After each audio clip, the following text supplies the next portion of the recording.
Hey everyone, Florida Man here. Wanted to talk about the PKM mount that I was talking about earlier that I was going to make for Mac. Well, it was a success. We finished the project yesterday. We made the mount. In total, it was a contribution of 7 people. Me, Vladimir, his father, one of his former co-workers, Roman, and then a couple people who donated items for the production of the PKM. This video, I want to go over the project success, what I learned from it, and then what's planned next.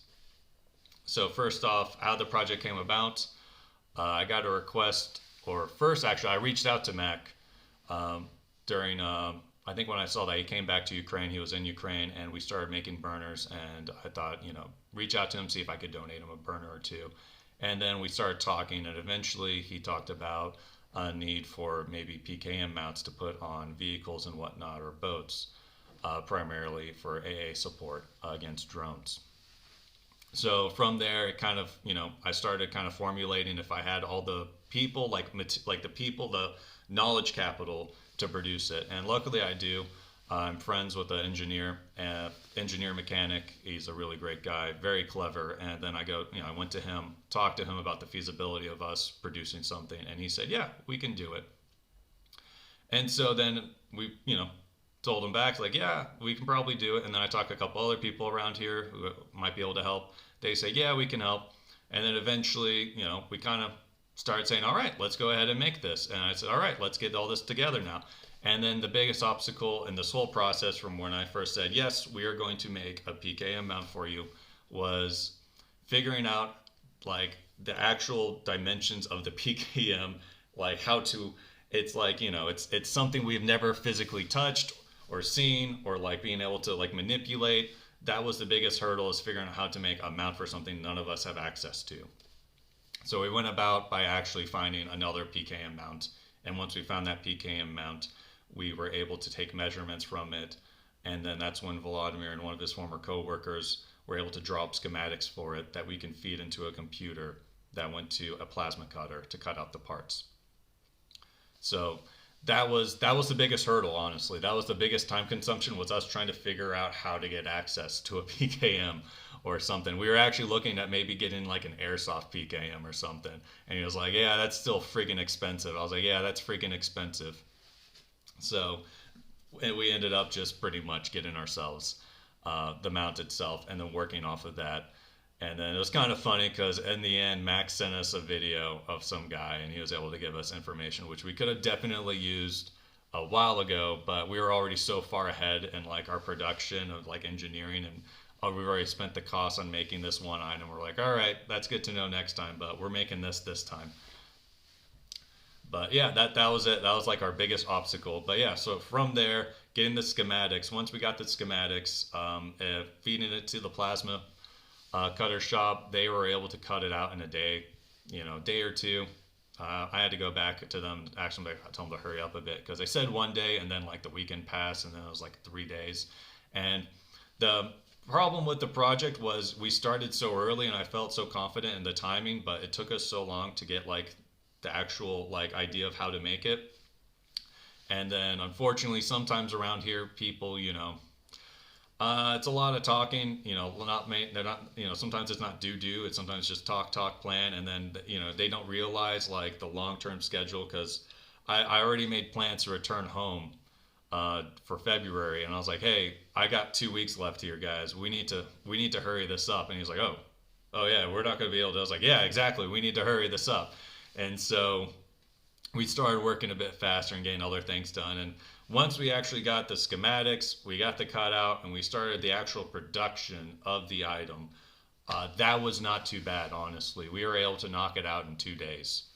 And we could have knocked it out in a day. It was just a problem of people having the right people at the right time at the right place, making everyone's schedule work. That was one of the issues. But in total, I would say eight work hours to produce the item. And a good chunk of that was kind of us fiddling around trying to figure out some things, us forgetting to grab something from one workshop when we went to the other workshop and having to go back and forth.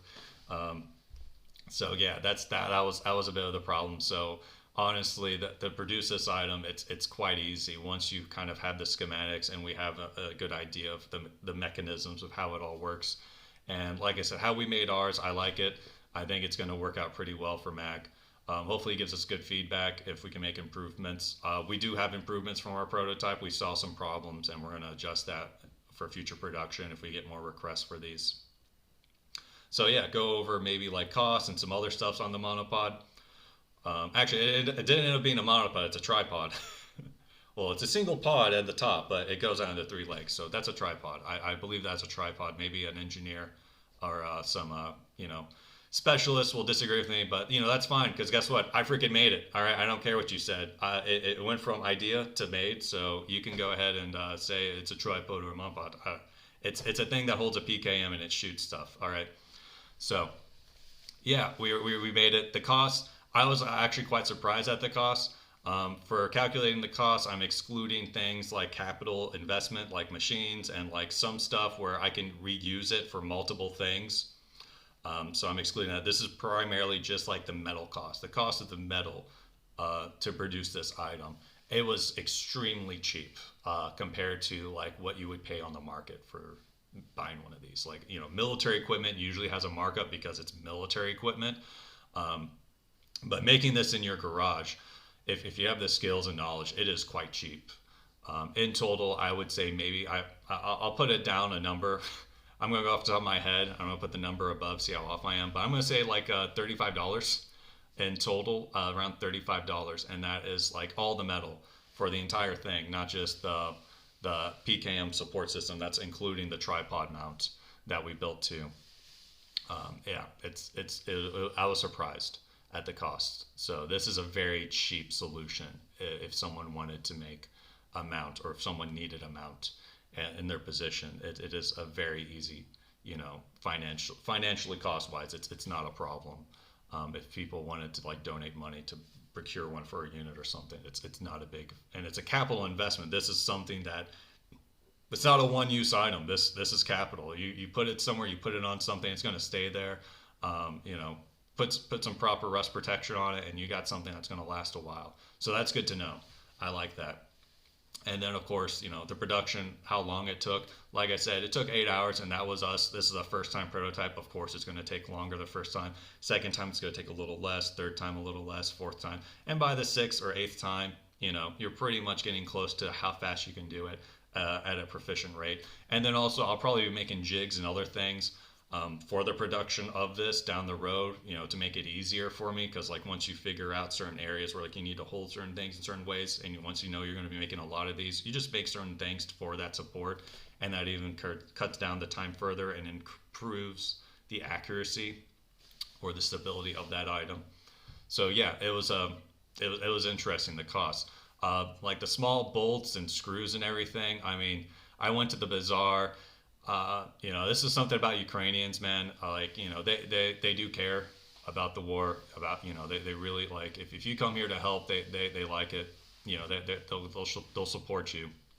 I didn't even pay for like half the stuff in the bazaar. I got the metal whenever time I went to, it was funny. I bought scrap metal one time to build, like my first workbench, and I still had some leftover scrap metal. We actually ended up using a bit of that for the tripod mount, for the little bits to screw down into the floor bed of wherever it's going to go. But yeah, it's like he cuts off maybe a kilogram or two of the weight. He's like, yeah, it's fine, whatever, we'll round down or something. And then like for bolts and screws, one lady, she asked me what was I using it for. I was like, I'm making something for the military. She's like, just take it, whatever. It doesn't matter. So I think in total, I probably spent around 60 hryvnias at the bazaar for all the screws, bolts, and nuts and whatnot. So yeah, So overall, the cost of this is quite insignificant if you compare it to bigger items, like bigger military items, and the cost of procuring one of these on the market. Go ahead, look online, see how much it costs to get a PKM monopod mount. So yeah, and like I said, this isn't everyone who worked on this. This is a volunteer effort. No one got paid, besides the plasma cutters, because that's us going to someone to use their machining tools and whatnot. Even then, they gave us a discounted rate. I don't know if I'll continue getting that discounted rate if I keep going there for lots of orders, but the prototype, they got us for a discounted rate, so it was good. Yeah, I said it was a volunteer effort of continuing production of these. It's going to be a volunteer. I'm not going to make money off of these. This is just something I want to do to help contribute to the military. So I know the drones are ever increasing threat. So this is one of the low tech solutions. I know it's not a great solution, but it's something. It's better than nothing.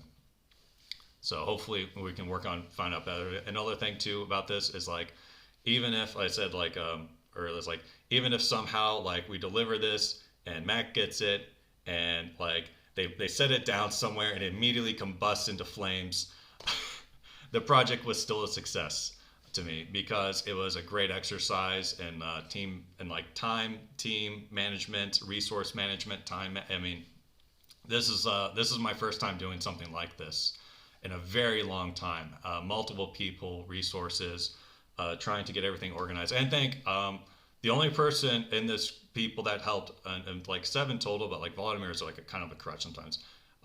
Vladimir is the only guy who speaks English. Everyone else is Ukrainian. If you come to Ukraine to help, I highly recommend you try to learn Ukrainian. If you got the time, freaking invest in trying to learn the language. I could not have done this project without the Ukrainian that I've learned here. Going out, procuring items, talking to some of the people who helped make this to produce this mount. It is a big asset, honestly. I think that's my biggest asset when it comes to like what did I come to Ukraine and like what's my assets. Like, oh, I actually speak Ukrainian a bit. No, I don't speak Ukrainian. I understand Ukrainian pretty well. I don't speak Ukrainian well, but yeah, it's a needed here. It's a needed. So that was great being able to kind of come here and work on that and understand people and us to manage it all, put it all together, coming from nothing and then making this. Yeah, I never knew I was going to do this when I came to Ukraine. I came to Ukraine with my van, you know, thinking maybe I was going to use it for like humanitarian work, doing like logistic runs with it. Um, Never knew that like after I did my first humanitarian run, I'd end up at a blacksmith house in a village making staples, and then later him teaching me how to do metalworking, how to weld, and then from there meeting an engineer who like who just like you tell him something, he's like, yeah, we can make it, we can do it, and then like that just it just the freaking world's your oyster after that. So and then reaching out to Mac, asking him if he needed some burners, and then us getting in contact and now being in contact with him about the needs and him making the request for the PKM mount. There you go. So yeah, I never knew this is what I would have ended up doing in Ukraine. But yes, here I am. Used to be a bartender, used to move pianos, used to be a college teacher. Now I'm a volunteer metal worker, or I don't know, team lead or something. I don't know what you would call me. But yeah, this is what I'm doing in Ukraine now. And yeah, I quite like it. And that's where it kind of leads into the next thing, what's going on next, and why am I going back home? When I first came to Ukraine, it was kind of like, go to Ukraine, help, see if I help. If I fail, worst case scenario, I do like a Euro trip with my van and then I go back home and then I do whatever. But obviously even if the PKM didn't come out, it wasn't a success with the PKM. My time at the Forge, helping that, I see that there's a lot of stuff I can do in Ukraine to help. I'm going to contribute more time and effort in Ukraine. It's going to be more of a permanent place for me now. I have residency, I have my garage, my loft is looking a lot nicer. So, yeah, it's going good. It's I'm staying here. I like what I'm doing. I have the financial assets on my own to do this for another year for sure, and I won't be hurting. But obviously, I'll talk about like donations and other things later. Right now, I'm doing fine. But when it comes to like if I'm going to make more PKMs or I'm going to make these on a continuous basis, yeah, there's going to need to be some sort of system figured out for that. But yeah, no. So what's going on next? So yeah, I'm heading to Lviv tomorrow. I got an early train. After that, I go to Poland, get a flight back home. I spend a month home. One part just kind of I haven't been abroad since my trip to go to Ukraine. I haven't been abroad in like 7 or 8 years. That's because of like life issues back home. I was obliged to stay home for quite some time. But yeah, so 8 months abroad.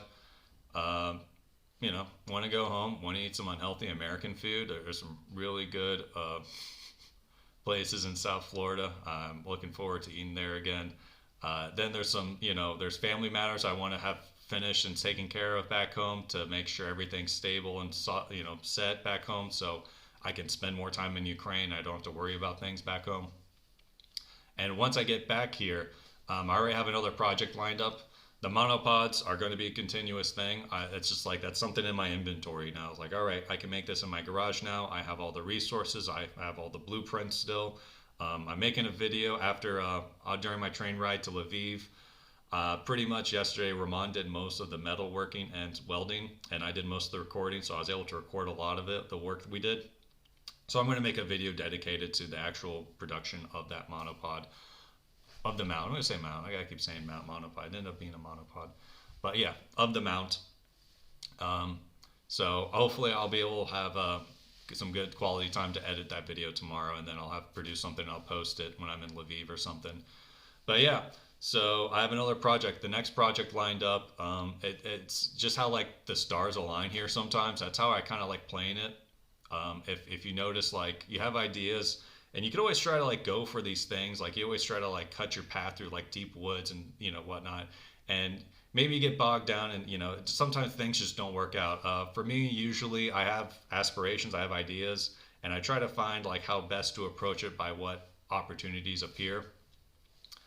I'm just gonna get nerdy with you guys. I'm gonna be honest. Like it's like a roguelite. If you played like Slay the Tower, it's about picking up the assets, building your deck the right way, and maybe you have a certain deck you want to build, but maybe you start getting cards and other things that just have you play differently.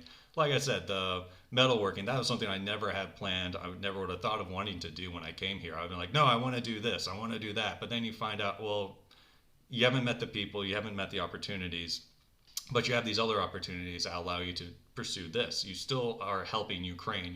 You're helping the military, which was a big one I wanted to do. I wanted to help the military here. I'm doing it.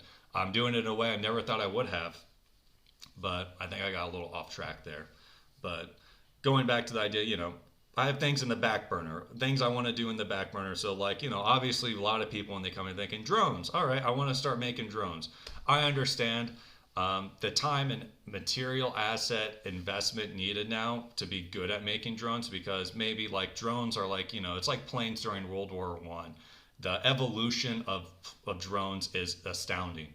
From the start of the war, like 2 years ago to now, the level of drone production, it just gained so high and so fast that I knew if I just like, all right, I want to make drones, and I just buy the stuff and I just start watching YouTube channels, and the time sink needed would be very, very big. And for me to make something that would be useful, I think would be, it's like, is it worth the time sink? I can make this right now, or I can sink all this time to try to make drones. But even then, these guys have been making drones. They're already making a lot of drones. So maybe I make like 3 drones a year or something. And it's like, was that worth it? But, big but, we've had a lot of assets kind of appear up, like people assets, material, financial assets. And it's like, all right, it's all coming together. Ben, you just do it. You have all this stuff together. All you got to do is do that. So that's what we're going to do. I just got to invest the time now. And from there, it's more of like what I did with the PKM. Obviously, I want to learn how to make drones, but it'd be more of like managerial type, getting everyone together, getting them at the right place, scheduling everything the right way, and then, just hitting that peanut butter together. Peanut butter jelly together. There we go. Yeah. So, yeah, that's it. Come back. I start that project, continue making the monopods, continue helping the forge. I felt really bad. That's like one of the things I could have improved on. Time management. Because there are times where like I needed to wait on people. And the village isn't close to the city, of course. So, and gas is expensive. I'm like, all right, if I just keep driving back and forth like one day, that's just not worth the time sink for me to go to the forge, work for like 6 hours maybe, and then drive back to come to, not with the van. If I had a little car, if our gas, it's a funny joke here in Ukraine. It's like, like rich people drive gas cars and poor people drive electric cars. Yeah, gas isn't cheap. So that's something I keep in consideration. So I had to sit on my hands here for a while in the garage waiting for people to finish certain things before I can continue on with other things. And I felt bad for the forge because there's so much materials that we can just constantly keep making stuff at the forge. So yeah, that goes back to, if you want to help Ukraine, if you are a metal worker, and you don't mind living in a village for a week, I got a place for you. You can make burners, you can bend staples. And even if you aren't a metalworking person, if you are in good health, if you know some Ukrainian, like, it's kind of, it's that village. It's a culture shock, and it's just like, it's more comfortable for everyone if you could just speak some Ukrainian. If you aspired to learn Ukrainian, I've thought about that. I think my Ukrainian was like here, and then I spent like 3-4 weeks in the village, and then it was up here because it is nothing but Ukrainian in the village or Sergej. But yeah, you need the right attitude. You need a good attitude, open mind. It's a different life. You got to have a good immune system. You got to be in good health. You're probably going to get sick if you spend too much time in that area. I'm going to be honest with you. And you got to be willing to work. You got to be willing to work. You got to put in 6-8 hours. When we're bending state, I mean, right now, during summer, I imagine or spring, it's going to be nice. But the place where we bend staple is not insulated. It's not insulated. You're not exposed to rain, but you are not insulated. It's kind of in the open. So when it's like -10 Celsius, you're bending staples at -10 Celsius, and you better be ready to do it for like 3 to 4 hours straight. And we'll take a break later, go inside, eat some borscht, but then come back out and then get back at it. So yeah, that's it. The forge still needs help. That's something I want to help on when I get back to Ukraine. They're good people. It's honest, good work. If that's one of your hesitations when it comes to Ukraine, it's like you don't know where things are going. Maybe you're picking up food, dropping off food, picking up, and you're like, I don't understand, like, because sometimes things always seem shady around here. Trust me, like, that forge, it's honest work. It's honest, good work, and they can use extra hands or extra money. Honestly, they do not make money off of the staples. It's subsidized through donations, and I say they have it subsidized to a fault where I worry about if something bad were to happen to them, that they don't have the finances to bounce back. And I think that would be like a long-term asset loss for Ukraine. And that's how I see it. But that it's their place, it's their rules, it's their life. So, but I would like to help them. But if you too would like to, let me know, and I'll send you guys the links for their PayPal. But yeah, I think that's finally going to be it. I think this was my third attempt at making this video. 23 minutes, goddamn. Getting better at this. This is like a muscle. I haven't been posting a lot. I've actually been recording myself, trying to do some smaller stuff. But honestly, I have like, imposter syndrome and a bit of perfectionism problems. If I do a shitty job, I just don't want to post it because I feel like maybe I'm a fraud, I'm a hack, and I'm trying to take advantage of people. I'm not, I'm trying to, do good here, and hopefully this project shows that it was a success. It was a success. We were able to build this. Hopefully it survives 1,000 rounds. that's the big question now of how durable of a mount we made, but we'll find that out, and then the next one will improve upon it. But yeah, that's life is a lot of learning. So yeah, that's going to be it, guys. If you stuck around for this whole damn thing, thank you very much. I hate saying like the like and subscribe thing, but do whatever the fuck you want. All right, guys, catch you later.